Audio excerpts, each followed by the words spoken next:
The words to which I should like to call your attention this morning are to be found in Paul's first epistle to the Corinthians, in the second chapter, verses 4 and 5. Verses 4 and 5 in the second chapter of Paul's first epistle to the Corinthians. And my speech and my preaching was not with enticing words of men's wisdom, but in demonstration of the Spirit and of power, that your faith should not stand in the wisdom of men, but in the power of God. Deseo recordar en primer lugar que, desde un punto de vista práctico, este tercer apartado de nuestro estudio de la cuestión de la autoridad es el más importante de todos. Adviértase que digo desde el punto de vista práctico. Esto se debe a que todo lo que hemos estado considerando hasta este punto bien puede carecer de valor para nosotros a menos que conozcamos y experimentemos la autoridad del Espíritu Santo. Podemos estudiar la autoridad del Señor y de las Escrituras de manera puramente intelectual. Podemos tener convicciones intelectuales, pero no tienen por qué afectar a nuestras vidas y a nuestro trabajo. Estas cosas solamente pueden resultarnos reales, vivas y poderosas cuando la autoridad del Espíritu Santo opera en nosotros. Además de eso, todo lo que creemos acerca de las Escrituras y del Señor mismo solo puede aplicarse en nuestro ministerio y así llegar a ser pertinentes para el mundo y su situación. Cuando nos encontramos bajo la autoridad y el poder del Espíritu Santo, desde el punto de vista práctico, pues es indudable que esa es la cuestión más importante de todas. En segundo lugar, suele haber un conflicto en las personas entre la autoridad de las Escrituras y la autoridad del Espíritu Santo. La forma en que esto se produce merece un análisis detallado y cuidadoso, pero no podemos extendernos al respecto, porque en este momento nos preocupa algo distinto. Tan solo quiero recordarte que, de pasada, en el siglo XVII, este conflicto se volvió especialmente acusado entre los puritanos y los dividió en dos grupos fundamentales. Quienes aseveraban que lo único que importaba era la autoridad del espíritu eran conocidos como la sociedad de los amigos o cuáqueros. Decían que solo importaba la luz interior, el testimonio interior, la experiencia interior y el poder interior. También tendían a despreciar las escrituras y había algunos que llegaban al extremo de afirmar que no eran necesarias en absoluto. Naturalmente, eso produjo una reacción por parte del otro grupo, que quizá tuvo la tendencia a despreciar en cierta medida el lugar, la influencia y la autoridad del espíritu e insistir exclusivamente en la autoridad de las escrituras. Ahora bien, esta es sin duda una antítesis completamente falsa y artificial, creyendo como creemos y como hemos visto que es el espíritu mismo quien inspiró y guió a los hombres para que escribieran las escrituras.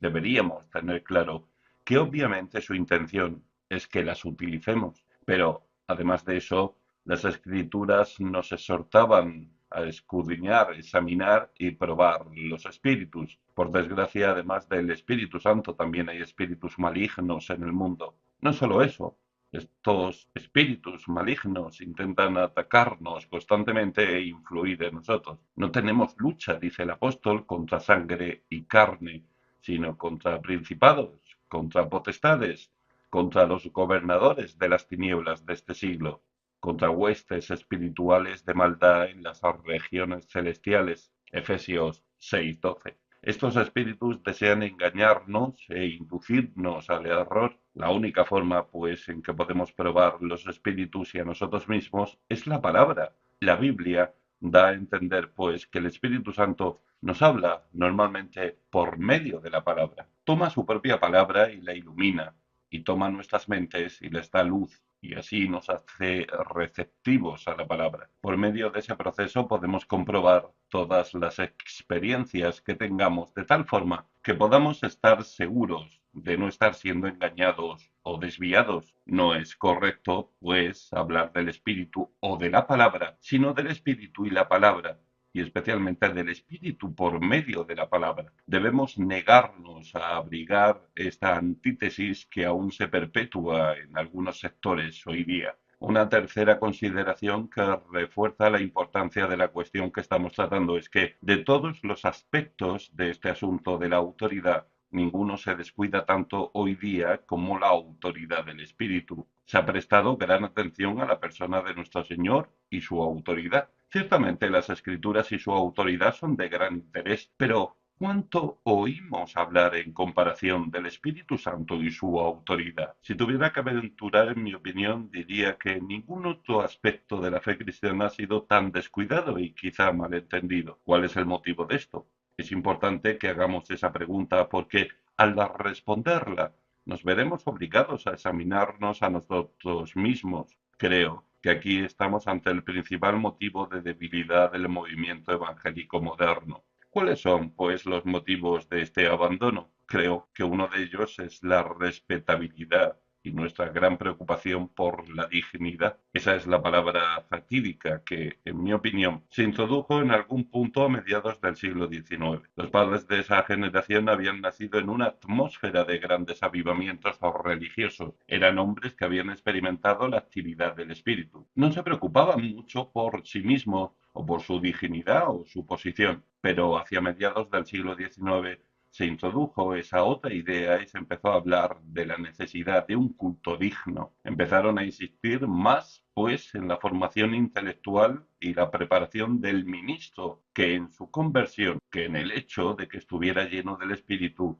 con la consiguiente perfección y autoridad espirituales. Esto se hizo a fin de que nuestra adoración fuera digna. Uno de los resultados que esto tuvo fue que la Iglesia comenzó a prestar una atención creciente a las formas y a las ceremonias. Paralelamente comenzó a infiltrarse una especie de orgullo por la erudición y los conocimientos. A medida que la educación pública empezó a extenderse, se alzaron voces diciendo que la Iglesia necesitaba ministros más cultos. Se argumentaba que las personas que estudiaban en la escuela primaria y secundaria y en las universidades ya no podían darse por satisfechas con la predicación a la vieja usanza. Todo esto entra en el mismo apartado general de la respetabilidad y es indudable que tiene como efecto apagar al espíritu. Por supuesto, el deseo de ministros más cultos y educados no tiene nada de malo, pero no simplemente como un fin en sí mismo y nunca a costa del elemento espiritual.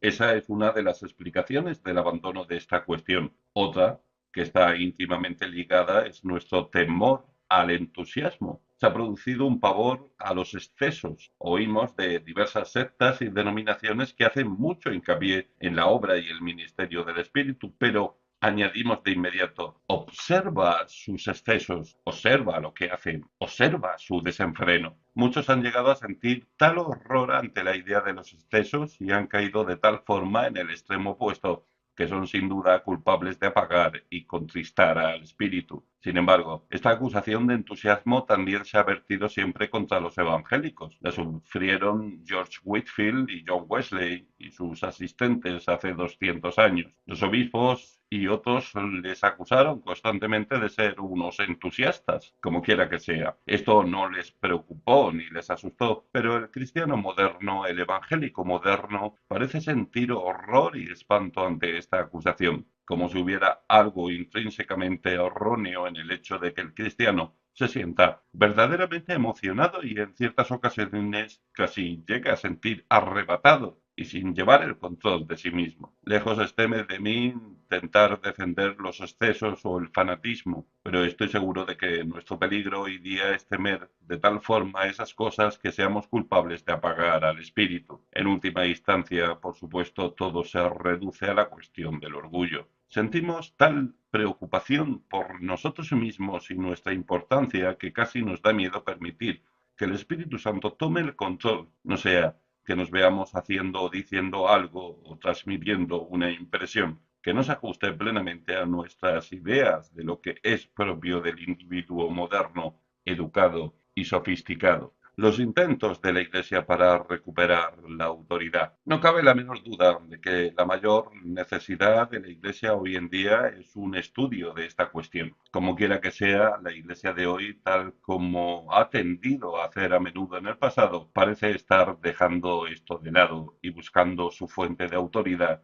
en todas partes menos esta. Es consciente del hecho de que es impotente en mayor o menor medida, de que no está produciendo el impacto que debiera en el mundo. Es consciente de que carece de una verdadera autoridad, pero en su búsqueda de ella parece hacerlo todo excepto acudir a la autoridad del Espíritu Santo. Al comportarse de esta forma, la Iglesia de hoy día está repitiendo de forma casi idéntica sus experiencias de siglos anteriores. Si nos remontamos a la historia de la Iglesia a finales del siglo XVII y principios del XVIII, veremos que las personas habían empezado a ser conscientes de una pérdida de influencia del cristianismo. Los racionalistas de finales del siglo XVII y los teístas de principios del XVIII pronunciaban sus conferencias y escribían sus libros. La Iglesia parecía completamente impotente. Algunos cristianos se reunieron, pues, y se preguntaron unos a otros, ¿qué podemos hacer para reforzar la autoridad de la Iglesia y de la verdad?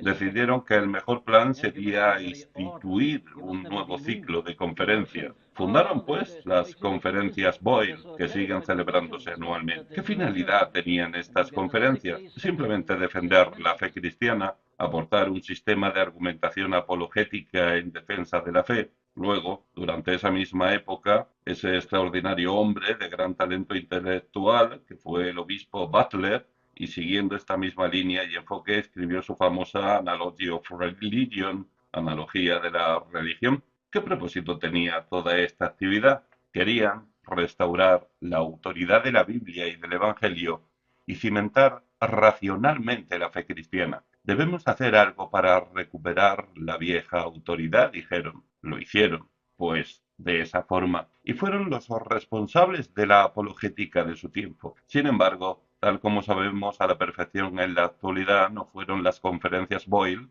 o las obras del obispo Butler las que devolvieron a la Iglesia su posición y restauraron su antigua autoridad. ¿Qué es lo que lo hizo?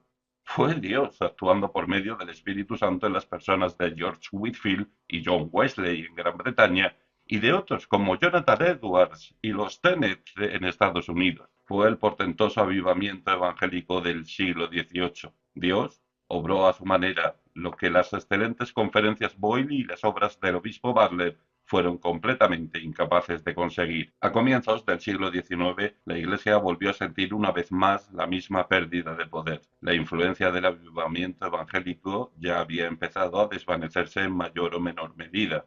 Habían entrado en juego nuevos factores y la Iglesia no había contado demasiado. Parecía como si hubiera vuelto a perder su autoridad. No tenía influencia alguna en el pueblo llano. ¿Qué se puede hacer? Preguntó la Iglesia para restaurar la autoridad cristiana. Un cierto número de hombres muy capaces y cultos se reunieron en Oxford y decidieron que debían proporcionar más autoridad al predicar. ¿Cómo podían hacerlo? Decidieron que la única forma era alejar más al predicador del pueblo. Creían que habían estado demasiado cerca del miembro medio de la Iglesia y que debían investirle de una nueva aura de autoridad. Este fue el razonamiento detrás del origen del catolicismo anglicano y de todos los otros avivamientos del catolicismo, que no llegan al catolicismo romano más estricto. Indicaban que el predicador debía vestir de forma distinta. Le ataviaron, pues, con los ropajes, le alejaron de la presencia física de la congregación, le empujaron, por así decirlo, hasta el presbiterio y más cerca de lo que denominaban el altar. Elevaron el altar mismo e intentaron investir esa parte de la iglesia de una dignidad renovada.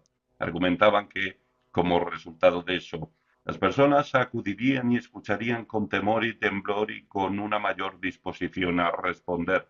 Esta es la idea que había detrás de todo ello. Todo formaba parte de una búsqueda de autoridad y, como sabemos, hubo muchos que se pasaron a las filas de la Iglesia de Roma, porque creían que sólo ella podía garantizar esta clase de autoridad. Paralelamente, como ya hemos señalado, estaban aquellos que creían que los conocimientos y una mayor educación, junto con un enfoque literario, histórico y científico de la Biblia, restaurarían la autoridad perdida de la Iglesia. Pero todos estamos familiarizados con esos hechos. Lo que de verdad renovó la autoridad de la Iglesia no fue ninguna de esas cosas. Vendría dada con el avivamiento que sacudió a Estados Unidos en 1857 y el Hustler, Gales y otras partes del mundo en 1858 y 1859. Fue un avivamiento espiritual. Otra gran renovación evangélica fue la actuación y la intervención de Dios con el poder del Espíritu Santo lo que verdaderamente restauró la autoridad y no los intentos de los hombres. Cuando consideramos la situación hoy día, vemos que la Iglesia está repitiendo por regla general el comportamiento de los 2 siglos anteriores y reintroduciendo los arreglos improvisados que con tanta frecuencia se han adoptado durante su larga historia. Hoy día la cuestión de la autoridad preocupa a todo el mundo. Las preguntas que surgen son: ¿por qué no podemos tocar a esas masas que hay allí fuera? ¿Cómo podemos llegar a ellas? ¿Cómo podemos hacer que nos escuchen? ¿Qué podemos hacer para proporcionar autoridad a la Iglesia en su predicación y en sus declaraciones? Pero observemos las formas en que muchos intentan no resolver la situación. Dicen: el principal problema es que, por supuesto, que la Iglesia no se ha mantenido al día, no se anuncia como debiera. Los grandes negocios tienen éxito gracias a los anuncios. Así, las grandes denominaciones han creado departamentos publicitarios, tienen oficinas publicitarias y procuran publicar textos apropiados en los periódicos de forma regular. Pónselo delante y empezarán a escucharte. Ese es el eslogan. Se aferran a la autoridad de la promoción y las grandes campañas publicitarias. Otros dicen: no, esa no es la forma. Lo que necesitamos es una preocupación social. Después de todo, lo que interesa a las personas son las cosas materiales y los problemas sociales. La Iglesia, pues, debe inclinarse y demostrar un mayor interés por tales cosas. Debe hablar mucho más de cuestiones políticas y sociales, y entonces las personas empezarán a prestar atención y escuchar nuestro mensaje. Otros defienden que la única forma de recuperar la autoridad es utilizar mucho más la radio y la televisión. Aquí tenemos un gran instrumento y una gran fuente de poder, dicen. La Iglesia debe invertir en eso y dedicarle sus recursos. Utilicemos este gran medio publicitario y propagandístico. Sin embargo, otros depositan su fe en la producción de libros y de literatura. Obviamente, a esto le acompaña toda la idea de la cultura y los conocimientos. Muchos creen que si tan solo podemos mostrar que el cristiano moderno lo sabe todo con respecto a la ciencia, que no es un simple loco y un entusiasta, sino que es extremadamente razonable, intelectual y científico, el mundo estará más dispuesto a escucharle. Ese es el motivo que suele haber detrás de muchos libros concebidos para reconciliar la ciencia y la religión. Esos son los argumentos básicos, pero, por supuesto, detrás de todos ellos, y más importante aún, se nos dice: detrás de todos los demás juntos está la necesidad de unidad, de una gran iglesia mundial organizada. El verdadero problema, se nos explica constantemente, es que las fuerzas de la cristiandad están divididas. El mundo impío es uno y tenemos a la iglesia dividida en una serie de facciones. ¿Cómo vamos a poder hablar con autoridad en semejante situación? Dicen que solo queda una alternativa. Hace falta una gran iglesia mundial. Si tan solo nos unimos y nos enfrentamos juntos al mundo, entonces tendrá que escucharnos. Ese es el secreto de la autoridad. Cuando digo todo esto, no describo únicamente a los sectores de la Iglesia que son evangélicos. Por desgracia, también estoy hablando del movimiento evangélico. Creo que también nosotros hemos caído en el mismo error. A menudo solemos citar: no con ejército ni con fuerza, sino con mi espíritu, ha dicho Jehová.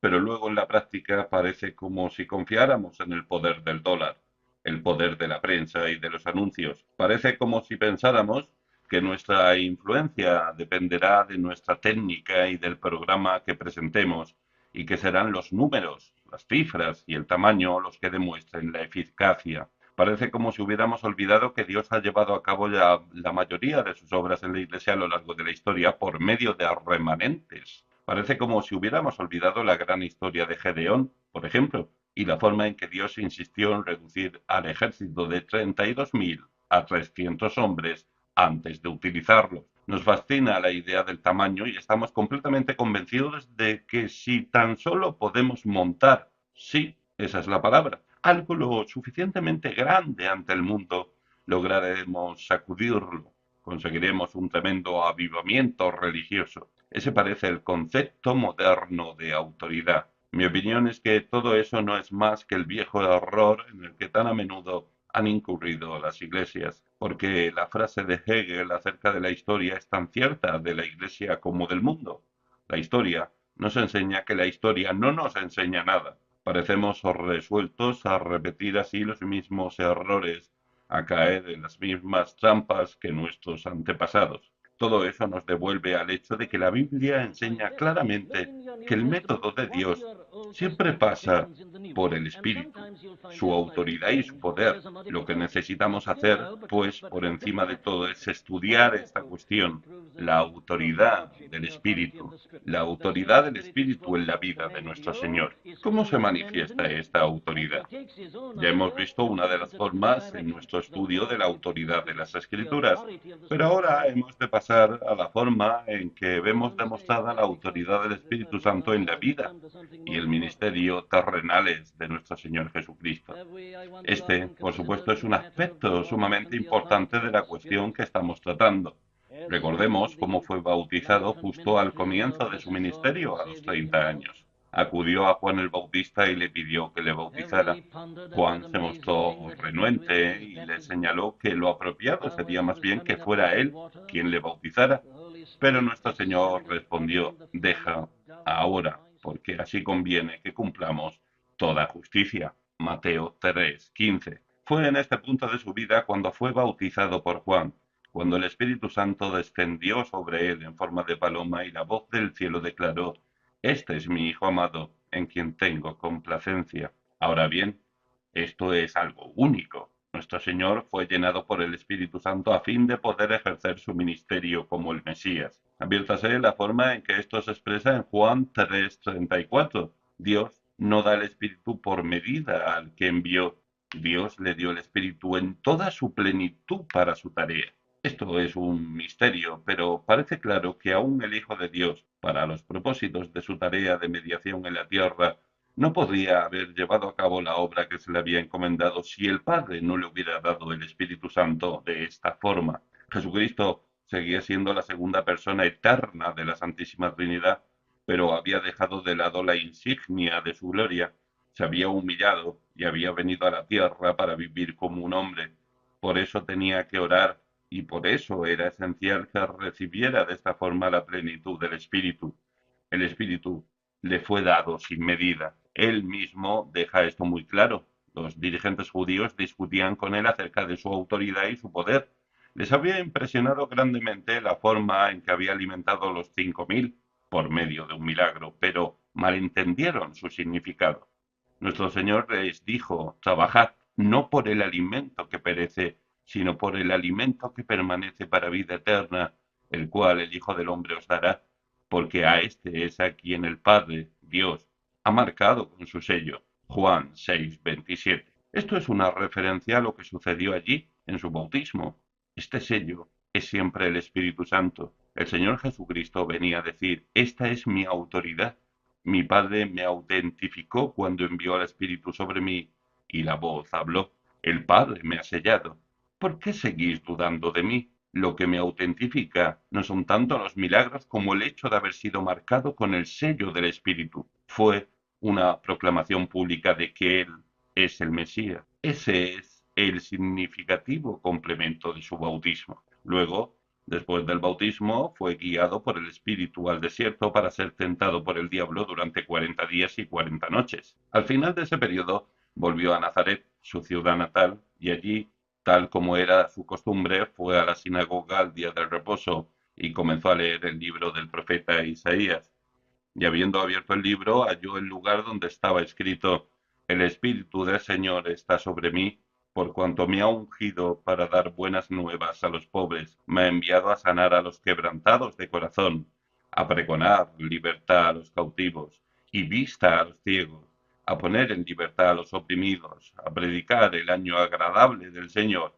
Y enrollando el libro, lo dio al ministro y se sentó. Y los ojos de todos en la sinagoga estaban fijos en él, y comenzó a decirles, hoy se ha cumplido esta escritura delante de vosotros. Lucas 4:17 y siguientes. ¿Qué es lo que está diciendo? El Espíritu del Señor está sobre mí. Él me ha ungido. Nuevamente adviértase que fue ungido en su bautismo allí en el Jordán. Recibió esa unción y esa autoridad especiales del Espíritu para llevar a cabo su tarea como el Dios hombre, el Hijo del Hombre, recibe el Espíritu Santo en su plenitud para poder predicar y llevar a cabo su obra de redención. La conclusión a la que hemos de llegar nuevamente es que hasta el mismísimo Hijo de Dios no podría haber llevado a cabo su obra de no haber recibido la autoridad de esta forma. La unción que sólo el Espíritu Santo puede dar. Hechos 10:38. La autoridad del Espíritu en la vida del creyente. La obra del Espíritu en la conversión. Esta es una cuestión muy amplia que podría ocupar nuestra atención durante largo tiempo. Simplemente haré algunas indicaciones. Vemos, en primer lugar, la autoridad del Espíritu Santo hasta en la cuestión inicial de llegar a creer en el Evangelio. Esto se describe claramente en las Escrituras con gran frecuencia. Nuestro Señor insiste en ello en su conversación con Nicodemo, cuya postura manifiesta era que se trataba meramente de una cuestión de entendimiento. Es un maestro de Israel, pero aquí tiene claramente ante sí a alguien superior a él, pero piensa para sus adentros, solo se encuentra en una fase más avanzada que yo, lo que en realidad había ido, pues, a decir al Señor, venía a ser, ¿qué debo hacer además de lo que ya estoy haciendo? ¿Qué debo añadir a lo que ya tengo para ser como tú? Obviamente eres un maestro enviado por Dios, porque nadie puede hacer estas señales que haces si no está Dios con él. Está a punto de decir, ¿qué necesito además? Y nuestro Señor se dirige a él y le dice, de cierto te digo, que el que no naciere de nuevo no puede ver el reino de Dios. Estás completamente equivocado, viene a decirle nuestro Señor a Nicodemo.